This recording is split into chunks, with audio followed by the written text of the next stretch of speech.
ಮಹಾನ್ ಶಕ್ತಿಯನ್ನು ಹೊಂದಿರುವ ಶಿವನಿಗೆ ಸಂಬಂಧಿಸಿದಂತೆ ಅನೇಕ ದಂತಕಥೆಗಳಿವೆ. ಅಂತಹ ವಿಶೇಷ ಕಥೆ ಪುರಾಣಗಳಿಂದ ಸ್ಥಾಪಿಸಲಾದ ದೇವಾಲಯವೇ ಗೋಕರ್ಣದ ಮಹಾಬಲೇಶ್ವರ ದೇವಸ್ಥಾನ. ದಕ್ಷಿಣ ಕಾಶಿ ಎಂದೇ ಕರೆಯುವ ಗೋಕರ್ಣವು ದೇವತೆಗಳೇ ವಾಸವಾಗಿರುವ ಪವಿತ್ರ ಭೂಮಿ.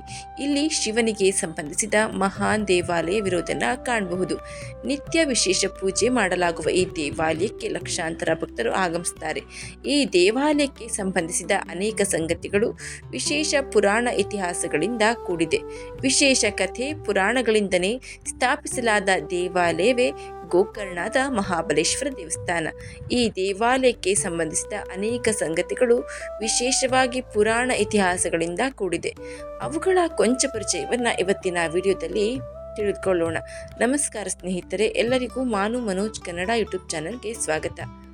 ಗೋಕರ್ಣ ಮಹಾಬಲೇಶ್ವರ ದೇವಾಲಯದ ಇತಿಹಾಸ.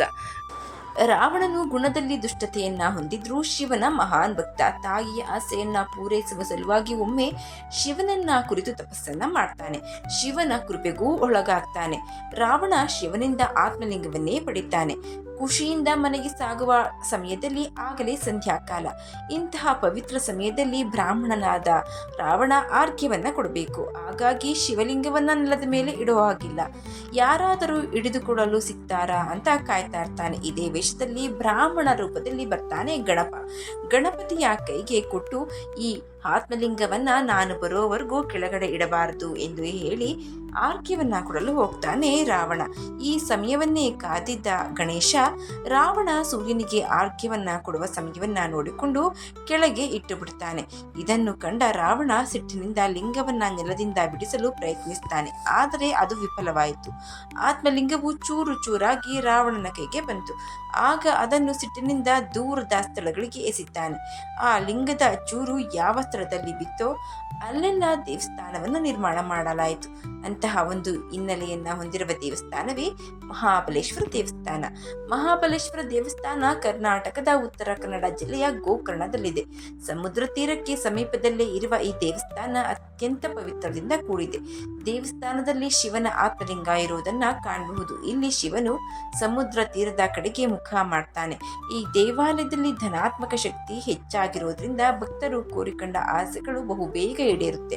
ಈ ದೇವಾಲಯದಲ್ಲಿ ಸೇವೆ, ವಿಶೇಷ ಪೂಜೆ ಮಾಡಿಸೋದ್ರಿಂದ ಶೀಘ್ರವಾಗಿ ನಾವು ಶಿವನ ಆಶೀರ್ವಾದವನ್ನ ಪಡೆಯಬಹುದು. ಈ ದೇವಾಲಯವನ್ನ ಗಂಗಾ ನದಿಯ ದಡದಲ್ಲಿರುವ ಉತ್ತರದ ವಾರಣಾಸಿ ಅಥವಾ ಕಾಶಿಯಲ್ಲಿ ಇರುವಂತಹ ಶಿವನ ದೇವಾಲಯದಂತೆ ಧಾರ್ಮಿಕ ಅಂತ ಕರೆಯಲಾಗುತ್ತೆ.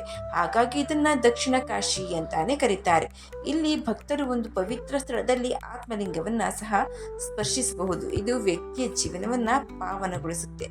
ಶಾಸ್ತ್ರೀಯ ದ್ರಾವಿಡ ಶೈಲಿಯ ವಾಸ್ತುಶಿಲ್ಪದಲ್ಲಿ ನಿರ್ಮಿಸಲಾಗಿರುವಂತಹ ಈ ದೇವಾಲಯ ಕದಂಬ ರಾಜವಂಶದ ಮಯೂರ ಶರ್ಮಾ ಎಂಬುವನು ನಿರ್ಮಿಸ್ತಾನೆ.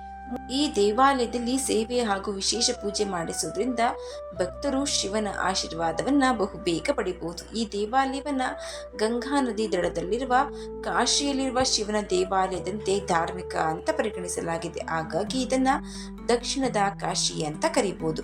ಇಲ್ಲಿ ಭಕ್ತರು ಒಂದು ಪವಿತ್ರ ಸ್ಥಳದಲ್ಲಿ ಆತ್ಮಲಿಂಗವನ್ನ ಸ್ಪರ್ಶ ಮಾಡಲು ಅವಕಾಶವಿದೆ.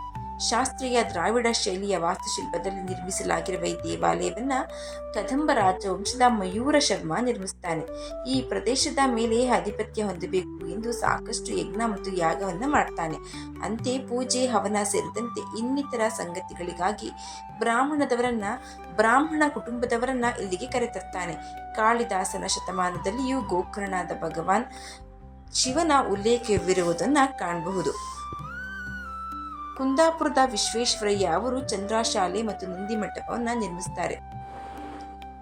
ಗೋಕರ್ಣವು ದೇವತೆಗಳ ವಾಸವನ್ನ ಹೊಂದಿರುವ ಪವಿತ್ರವಾದ ಭೂಮಿ. ಇಲ್ಲಿ ಆತ್ಮಲಿಂಗವನ್ನ ಹೊಂದಿರುವ ಮಹಾಬಲೇಶ್ವರನ ಜೊತೆ ಮಹಾಗಣಪತಿ, ಭದ್ರಕಾಳಿ, ವರದರಾಜ ದೇವಸ್ಥಾನ, ವೆಂಕಟರಮಣ ದೇವಸ್ಥಾನ ಸೇರಿದಂತೆ ಇನ್ನೂ ಅನೇಕ ಪ್ರಮುಖ ದೇವಾಲಯಗಳಿರುವುದು ಗಮನಾರ್ಹ. ಒಮ್ಮೆ ಬ್ರಹ್ಮದೇವನು ಶಿವನನ್ನ ಪಾತಾಳಕ್ಕೆ ಕಳುಹಿಸಿ ಬಿಡ್ತಾನೆ. ಆಗ ಶಿವನು ಗೋವಿನ ಕಿವಿಯಿಂದ ಹೊರಬರ್ತಾನೆ. ಅದಕ್ಕಾಗಿ ಗೋ ಅಂದರೆ ಹಸು, ಕರ್ಣ ಎಂದರೆ ಕಿವಿ ಅಂತರ್ಥ. ಒಟ್ಟಿಗೆ ಈ ಅಕ್ಷರಗಳನ್ನ ಸೇರಿಸಿ ಗೋಕರ್ಣ ಅಂತ ಕರೆಯಲಾಗುತ್ತೆ. ಇಲ್ಲಿ ಇಂದಿಗೂ ಗೋವಿನ ಕಿವಿಯನ್ನು ಹೋಲುವ ಒಂದು ಗುಹೆ ಇದೆ. ಅಲ್ಲಿ ಒಳಹೊಕ್ಕಿ ಹೊರಬಂದರೆ ವ್ಯಕ್ತಿಯ ಜೀವನದಲ್ಲಿ ಮಾಡಿದಂತ ಪಾಪಗಳು ತೊಲಗುತ್ತವೆ ಎಂದು ಹೇಳ್ತಾರೆ. ಗೋಕರ್ಣವನ್ನ ಮುಕ್ತಿಧಾಮ ಅಥವಾ ಮುಕ್ತಿ ಸ್ಥಳ ಅಂತಾನೂ ಕರೆಯಲಾಗುತ್ತೆ. ಬಹುತೇಕ ಜನ ಹಿರಿಯರು ಮರಣ ಹೊಂದಿದ ಮೇಲೆ ಇಲ್ಲಿಗೆ ಬಂದು ಅಂತ್ಯ ಸಂಸ್ಕಾರಕ್ಕೆ ಸಂಬಂಧಿಸಿದ ಕ್ರಿಯೆಗಳನ್ನ ಮಾಡ್ತಾರೆ. ಶಿವರಾತ್ರಿಯ ಸಮಯದಲ್ಲಿ ಇಲ್ಲಿ ವಿಶೇಷ ಪೂಜೆ ಮಾಡಲಾಗುತ್ತೆ. ಹಬ್ಬದಂದು ಇಡೀ ಪಟ್ಟಣವನ್ನೇ ಅಲಂಕರಿಸ್ತಾರೆ. ಜೊತೆಗೆ ದೇವತೆಯನ್ನ ಮೆರವಣಿಗೆಗೆ ಕೊಂಡೊಯ್ತಾರೆ. ಅಂತೆಯೇ ಕಾರ್ತಿಕೋತ್ಸವದ ಸಮಯದಲ್ಲೂ ಭವ್ಯವಾದ ಆಚರಣೆ ಮಾಡಲಾಗುತ್ತೆ. ಗೋಕರ್ಣ ಎನ್ನುವ ವಿಶೇಷ ಸ್ಥಳವು ಕಾರವಾರದಿಂದ 58 ಕಿಲೋಮೀಟರ್, ಅಂಕೋಲದಿಂದ 75, ಹುಬ್ಬಳ್ಳಿಯಿಂದ 165, ಬೆಂಗಳೂರಿನಿಂದ 514 ಕಿಲೋಮೀಟರ್ ದೂರದಲ್ಲಿದೆ. ಪ್ರಸಿದ್ಧ ತೀರ್ಥಯಾತ್ರೆಯ ಸ್ಥಳವಾದ ಇಲ್ಲಿಗೆ ವಿಶೇಷ ಸಾರಿಗೆ ವ್ಯವಸ್ಥೆಗಳು, ಸೌಲಭ್ಯಗಳು ಇರೋದನ್ನ ಕಾಣಬಹುದು. ದೇವಾಲಯಗಳು ಹಾಗೂ ಕಡಲ ತೀರಗಳು ಒಟ್ಟಿಗೆ ಇರೋದ್ರಿಂದ ಇದೊಂದು ಕರ್ನಾಟಕದ ಸುಂದರ ಪ್ರವಾಸಿ ತಾಣವಾಗಿದೆ. ಇದು ಗೋಕರ್ಣದ ಮಹಾಬಲೇಶ್ವರ ದೇವಾಲಯದ ಬಗ್ಗೆ ಇರುವಂತಹ ಚಿಕ್ಕದಾದ ಮಾಹಿತಿ ಸರಳವಾಗಿ ನಿಮ್ಮ ಮುಂದೆ ಪ್ರಸ್ತುತಪಡಿಸುವ ಪ್ರಯತ್ನ. ಈ ಮಾಹಿತಿ ನಿಮಗೆ ಇಷ್ಟ ಆಗಿದ್ರೆ ದಯವಿಟ್ಟು ಶೇರ್ ಮಾಡಿ, ಲೈಕ್ ಮಾಡಿ. ವಿಡಿಯೋ ಬಗ್ಗೆ ನಿಮ್ಮ ಅನಿಸಿಕೆ ಅಭಿಪ್ರಾಯವನ್ನ ಕಮೆಂಟ್ ಬಾಕ್ಸ್ನಲ್ಲಿ ತಿಳಿಸಿ. ಚಾನಲ್ನ ಇನ್ನು ಸಬ್ಸ್ಕ್ರೈಬ್ ಮಾಡ್ಕೊಂಡು ನೋಡ್ತಾ ಇದ್ರೆ ದಯವಿಟ್ಟು ಸಬ್ಸ್ಕ್ರೈಬ್ ಮಾಡಿಕೊಂಡು ನೋಡಿ. ಧನ್ಯವಾದಗಳು.